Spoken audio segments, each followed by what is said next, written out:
Hello and welcome to Joe Marquis Wagers. I am Joe Marquis. Today is Wednesday, November 29th, 2023, and as you can see, I am home. This is my Week 12 summary video. From a winning percentage standpoint, I had an excellent week. I went 15-6, which is a 71% winning percentage. From a dollar standpoint, I didn't do quite as well. I did break even, but not by much. But man, it could have been an amazing week if the Lions had managed to beat the Packers at home. Cost me a lot of money. Damn Lions. All right, let's start there. The Lions game was my only loss for the Thursday and Friday game slate. The Lions not winning by 1.5 cost me on both of my high dollar teasers. They also didn't cover their team total. Damn Lions.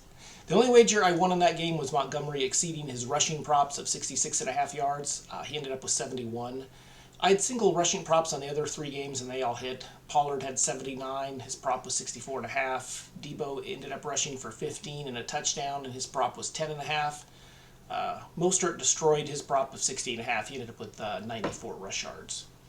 My Sunday went much better as my two-team 6-point teaser hit. I mean, it barely hit. The Chiefs ended up winning by 14, and I had the Raiders at plus 15. The Broncos covered their half of the teaser easily. This was my largest wager of the day and is the only reason I covered from a dollar standpoint for Week 12. Damn Lions. On my player props, the only prop I didn't hit was Rachaad White's receiving yards. The prop was set at 29.5 and he only had 10. I've been playing this one because the Bucs have been using their short passing game as an alternative to their rushing game. And it's missed the last two times I played it. And I think it's because they're finally able to run the ball. Something's changed. I don't know if it's a scheme or a different person on the line. Something has changed, and they've been running the ball very well. White had 100 yards rushing in that game. So I may have to start looking at the combined rushing and receiving prop for White going forward.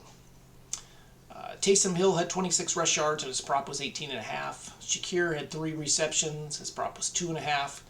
And then the Jacobs rush attempts was 16.5. He had 20. This is what I'm going to be looking at going forward. Antonio Pierce, the interim coach for the Raiders, he wants to run the ball. He's focused on running the ball. And this prop has hit, I want to say, 3 weeks in a row, ever since he took over. I went 3-1 on my game and team props as well on Sunday. The only one I missed was the Raiders at plus 9. The Chiefs won by 14. The Browns only scored 12 points, and their team total was set at 18.5, so that was a nice win. Falcons and Saints total came in at 39, and it was set at 41.5. The Panthers only scored 10, and their team total was set at 17.5.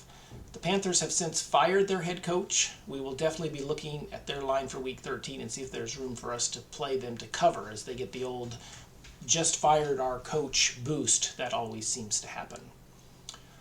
I went 4-1 on Monday and felt like I had a really good chance on my 5-leg parlay late in the fourth quarter.